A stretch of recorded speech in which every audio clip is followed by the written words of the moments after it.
Прекратете гласуването. 184 народни представители са гласували, 80 гласа за, 71 против, 33 въздържали се. Предложението не е прието.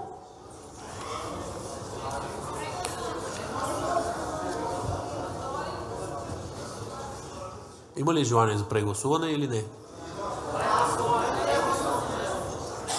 Прегласуване.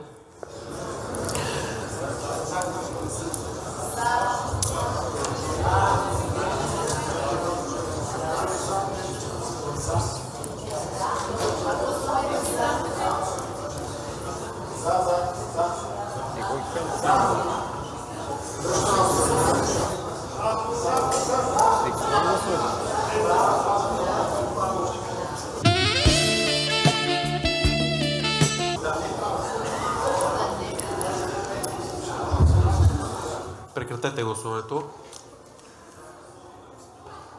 189 народни представители са гласували, 119 гласа за, 64 против, 6 въздържали се.